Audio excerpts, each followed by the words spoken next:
এই যে যারা আল্লাহকে বিশ্বাস করে না, তাদের মনে কি এই প্রশ্নটা হয় না, এই যে দুনিয়াতে আমরা এত অন্যায় করি। আমার কথাই বলি, হ্যাঁ, যে আমি জোরপূর্বক একজনের জমি কেড়ে নিলাম, বাড়িঘর পুড়িয়ে দিলাম, বা কাউকে আমি রেপ করলাম, তার এই যে আমার অন্যায়গুলো, বা এই যে আমরা ফিলিস্তিনে দেখি যে ফিলিস্তিনে নির্বিচারে মানুষকে মারা হচ্ছে, শিশুদেরকে মারা হচ্ছে, রোহিঙ্গাদেরকে নির্বিচারে মারা হচ্ছে, নির্মমভাবে মারা হচ্ছে, এগুলো তো অন্যায়। তো এই অন্যায়গুলোর কি বিচার হবে না?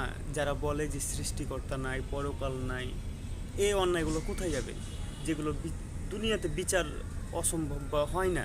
হ্যাঁ, দুনিয়াতে বিচার হলে সেটা আলাদা পাবো, যে দুনিয়াতে বিচার হয়ে গেল, তো দুনিয়াতে যদি বিচার না হয় তাহলে এই বিচারগুলো হবে কখন? এই প্রশ্নটাকে তাদের মনে হয় না কখনো?